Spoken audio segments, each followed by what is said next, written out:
Many schools across the country have taken cursive handwriting programs out of their classrooms, citing the popularity of texting and keyboards as a substitute for longhand writing.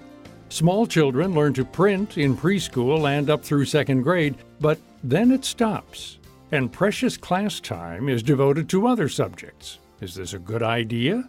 Perhaps not. At least that's what our two handwriting experts say. Jan Olson is president of Handwriting Without Tears. They publish handwriting curricula for preschool through fifth grade and also for occupational therapists to use in their practices. I think it's very important for children in school to be ready for every life situation, and there are still many times when being able to write in cursive or to read cursive is an important life skill, socially, educationally, vocationally. Olson says that dropping cursive writing can be traced back to the 1970s, when a trend to simplify reading and writing took hold. There was a movement called whole language, and the focus was on sort of organic writing, and that we didn't care how children formed their letters or put them on paper. We only cared about the content. And as a result of that movement, which gained a lot of popularity for both reading and writing, schools of education actually stopped training teachers how to teach handwriting. And to me, that's the dirty little secret in education. They don't want to teach handwriting because they don't know how. There was a time when cursive writing was a full-blown class in the primary grades. Olson says that when cursive was dropped, it was often because of its complexity. That's what people were rebelling against when they rejected cursive handwriting. They were rejecting the loop-de-doops, the fancy writing, but they threw out the baby with the bathwater because it actually is easier to write in a continuous flow, not picking up your pencil or pen.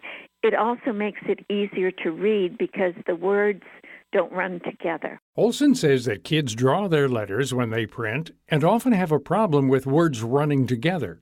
This makes it difficult and tiring for teachers and other readers of their words to understand what the child is writing. If printing is all they learn, they could face another problem later in life.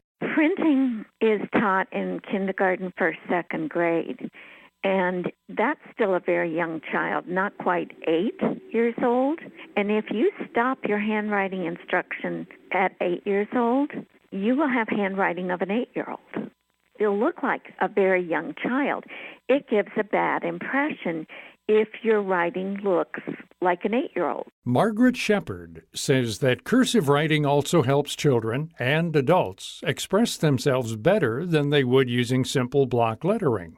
Shepard is a calligrapher and author of more than 15 books on the topic. If you learn just enough about how to write clearly and fluidly, then it becomes yours, like your voice, like how you do your hair, like your face, how you choose to present yourself. I'm sure everybody knows what we're talking about when we talk about handwriting that makes you feel good about yourself and handwriting that makes you feel bad about yourself.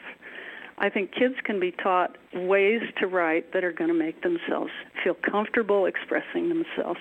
They need some kind of facility with writing so that they feel that they own it, that it's a skill they can use the same way as any skill you learn in grade school. For example, Shepard says that we can change our signatures depending on how old we are and what we think of ourselves. It's a way for children to take control over their writing early on. You know, your signature is extremely personal and self-expressive. I'm always sort of kibitzing on people when they're signing charge slips in a store, because there's an amazing breadth in how people choose to make that squiggle. I think people learn from each other. They pick up little items about how to enhance their signature. In her classes, Shepard encourages students to sign their names 50 times. Then they'll start thinking, where do I want to go with this? Who do I really want to look like? What are the options? Who could I be? And they take control over how they're writing. And I think for kids that's very important early on, to feel that this is not something that sort of defeats them and makes them look bad. I think kids can learn to write and learn to write their names to start with. It gives them a lot of power over the medium. Shepard says that old-fashioned handwriting, the kind you see in documents such as the Declaration of Independence, with all of the flourishes and fancy capital letters, were done by people who studied handwriting extensively and knew how to make a document say, "Look at me." Frequently, those were written by professionals, and not just wills and the Declaration of Independence and important documents, but even everyday correspondence. A lot of important people had a personal secretary. Until very recently, that kind of person handled party invitations, they handled responses to routine inquiries, they handled business correspondence. Even Bob Cratchit in A Christmas Carol was a clerk in Scrooge's office. He handled all the correspondence. And these people wrote day in and day out, and they were trained for it. I'm not saying that the average person like you and me was not trained, but just that writing was taken more seriously. You did a lot more of it, and you got a certain training and a certain level of expertise. These days, we don't do as much writing by hand. However, Shepard says learning a form of cursive can still serve us well in these days of keyboards and texting. Handwriting is like exercise. If you write more, you're going to write better. And then if you write better, you're going to feel like writing more. One of the mantras I've got is that the best email is still not anywhere near as good as the worst handwriting. And just try it out on someone. Drop them a thank you note instead of emailing it. And I've found people will call you up and thank you for a handwritten thank you note.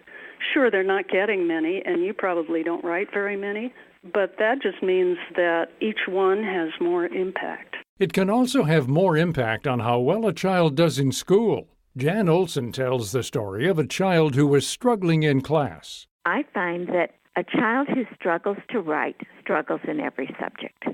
And I can remember one child was brought to me, and the parent said that the child needed massive help in everything, it seemed, but that they were going to do the handwriting first. And then after the handwriting was sorted away, the parent said, well, it turns out we don't need the massive tutoring and everything because now the child can complete his work and now the teacher can grade his papers and know what he meant to say, and he actually can pass his spelling test. In these days of computers and iPhones, we might think that cursive writing, and maybe even printing, are going to be skills that will fade away completely. Shepard says not so fast. After all, we don't know where technology will lead us. The keyboard is not necessarily what we're going to be using to put data into our devices forever. Already, keyboards are kind of a small way to put information into an iPad, for instance. Any of those tablets, you can use them a lot without accessing a keyboard. You just use touch screens. Voice is going to be a way to input data, and then in real time, writing longhand on tablets, I think, is something that's going to be very important. I don't think keyboard skills are going to go on forever. By the way, Margaret Shepard wrote an entire 192-page book, Learn World Calligraphy, by hand. You can find it at bookstores and online at margaretshepard.com. For information on Jan Olson and her program, Handwriting Without Tears, log on to her site at hwtears.com. For information about all of our guests, visit our site at viewpointsonline.net. You can find archives of past programs there and on iTunes and Stitcher. I'm Gary Price.